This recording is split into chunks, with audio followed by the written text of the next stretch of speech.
Hello! Today we are going to make a full scene from scratch. The first thing we're going to do is thumbnail our scene. I draw a rectangle roughly the correct aspect ratio, or you could just print out some pages with rectangles on it, but I'm just doing this in a sketchbook and it doesn't really matter that much.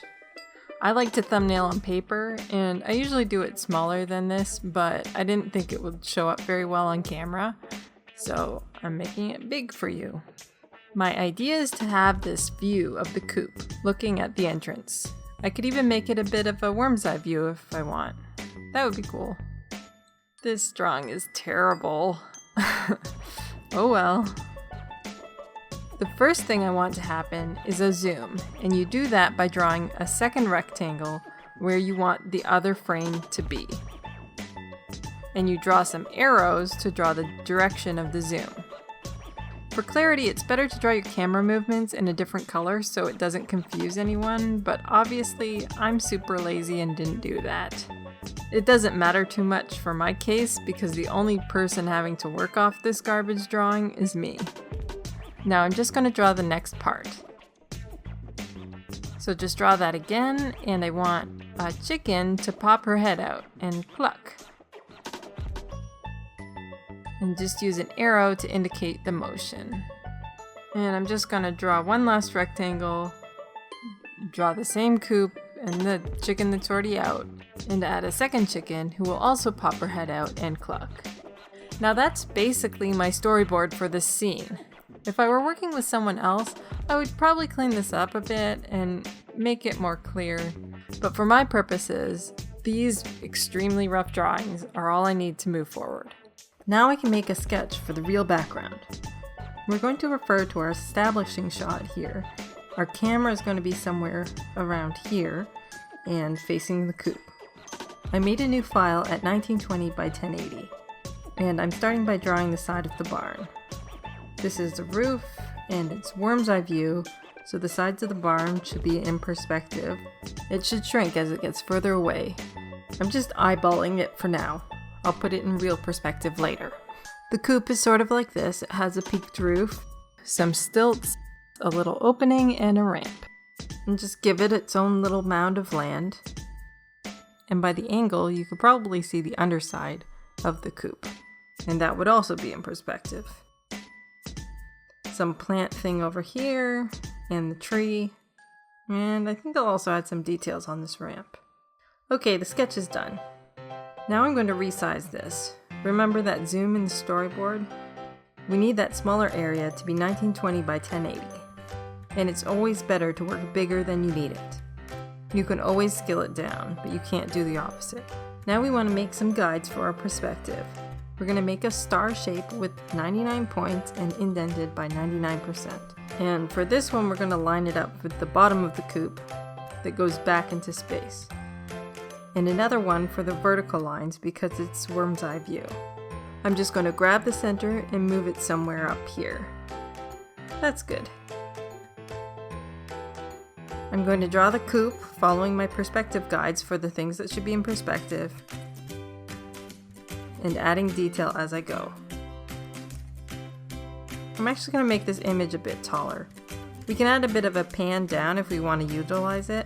But I was looking at the establishing shot, and I don't think I've made the coupe tall enough in our sketch. I'm going to use the pen tool to figure out where I want this roof to go. Yeah, I think that would be better. I just duplicate that so I have two lines. Let's draw that in.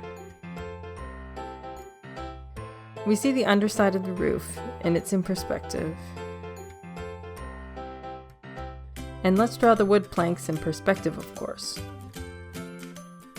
Don't forget the ground. Oh, and I should probably add some back posts here. And this bush thing. Okay, I think this layer is done. I'm going to put the ramp on a separate layer. And finally, the background. Adding the planks like the coupe, the roof, and the tree. Let's do some details on the roof. Some liney things. And that's just about it for the line work. Time to add color. I'm starting by filling the sky and then the background layer, and blocking in all the main shapes. I'm doing this on a layer underneath the line work layer, and I turn anti-aliasing off, because anti-aliasing prevents me from making clean fills. See, when I make an anti-alias line, all these gray tones make the lines look smoother. But if I want to fill on this layer, the fill doesn't reach all the way up to my line, and it leaves this weird gap. So if I want to put multiple colors on the same layer and fill it easily, it's easier if they are aliased. All we have to do is hide those pixel steps behind the line work. Once the background is blocked in, we do the coupe on its own layer under the coupe line work. I'm also making sure that the inside of the coupe is on its own layer, because the chickens are going to have to be inside, and it's easiest if I sandwich them there. Just block in the coupe and the ramp. Let's make some slight variations on these panels and also the backgrounds. Keep in mind, this whole time I'm color picking from my establishing shot so that the color hooks up. Okay, time for shading. I'm duplicating my color layer and changing the exposure to make it darker. I'm also going to correct some of the colors so they match my establishing shot. And then I quickly mask it out so you can't see any of that color. Think of masking as a transparency attribute, and you can color in black to make it completely transparent, or white to make the layer visible, and any gray tone to make partial transparency. It's also important to note that drawing in your mask won't affect the base layer, so I can select these different parts to draw in some shadows with white or gray, and even make it a bit textury if I want, all the while maintaining my neat aliased sections. I want this to look a bit painterly, so I'm using some texture brushes in different gray tones. I'm also trying to keep my lighting consistent with my other shot. It's important to remember that shading has two parts: shading objects and drop shadows. And it's also nice to add gradients to things that recede into space. Okay, that's good for shadows. Time for highlights. Again, I duplicate the layer and change the exposure to make it lighter, and I mask it out and draw in the mask layer wherever I want highlights. Highlights are usually opposite shadows. Maybe each of these panels have highlights. Okay, I guess that's good. Let's color the line. The ticks on the roof could be a lighter color, and I'll just tone that down a bit. Make some other lines colored, the tree and the grass. Just anything I think would look better with colored line. There, all done. Now we can move on to our animation. I have my sketch in rotation, and I also have my background. I made the coupe roughly the size it needs to be after the zoom, and I'm just going to throw a translucent white rectangle over it so I can see the drawing better. Let's change the rotation to frame 3, that's the 3/4, and start tracing the chicken. I'm going to make the head a symbol and put the head, eye, wattle, comb, and the top and bottom parts of the beak on separate layers.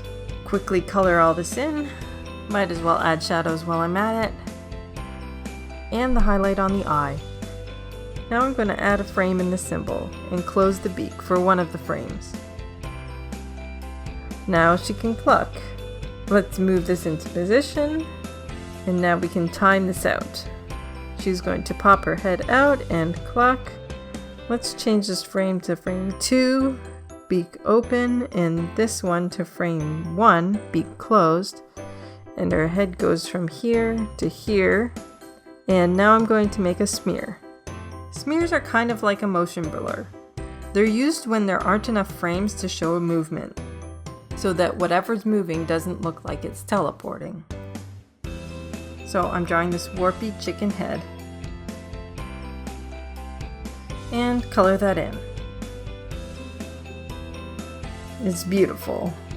Now I want to show the comb and the wattle reacting to the sudden movement. Let's go into our head symbol and add 2 more frames. One with the comb and the wattle pulling back, and one pulling forward. And we'll just assign this frame to the one that pulls back, and then this one to the one that pulls forward. And then back to the resting one. I'm going to add another of the smear frame. Okay, that's good. Time to do the neck. I'm just going to adjust the rotation to be in position so I can trace it. There, that looks good. And trace, and color, add shadow. Just need to add the neck for the smear, color that. Okay, that one's done. Let's see what it looks like behind the coupe layer. Time to make one for the other side. Grab our rotation. We'll make it a different frame. How about frame 6? It's a slightly different angle. And do the same thing. I'll speed this one up a bunch. Draw the head and symbol and beak open, beak closed, smear stuff. Whatever. Oh, hey, it's done. Now it's time to composite. I made separate Swift files of each of my chickens and separated my background into multiple PNGs. I made a composition, 1920 by 1080, and then I start pulling all my assets into my composition. I put all my layers of my background in first, and it's huge, so I have to scale it down a bit. Then I drag in my 2 chicken animation files, making sure they are behind the coupe layer, and scale them down to fit in the little door. There. I'm just going to move one of the chicken's timelines so it clucks after the other one, and move both over so they don't come out right away. Let's preview it. That looks pretty good. Next, we're going to tackle our camera movements. I want to make sure I utilize the bit of background I extended vertically, so even though it's not in my storyboard, I'm going to do a bit of a pan down to enter the scene. First, everything needs to be parented. You want to parent down from the foreground to the background, and parent anything on the same plane together. Parenting makes the movement of one thing dependent on the parent. But it's a one-way street, so you always want to parent to whatever moves less. So when we make the pan by moving the background, everything moves too, and we can add some movement to the coupe layer so it parallaxes a bit. And let's do something cool with the ramp. The part that is attached to the coupe shouldn't really move, but the part that is close at the bottom could actually move a bit more than the coupe. So let's stretch it a bit before the pan. So when it stretches back, it looks like it's parallaxing. That looks cool. Okay, let's make that zoom that's in our storyboard. First do it in the background layer, then a bit more with the coupe. And I'm just going to adjust my timing a bit. And we're done. Just add it to the render queue and render. There you have it, a scene from concept to final. I hope you enjoyed this video. Feel free to let me know in the comments. If you want to see more animation stuff, make sure to subscribe. Thanks so much for watching, and I'll see you in the next video. Bye!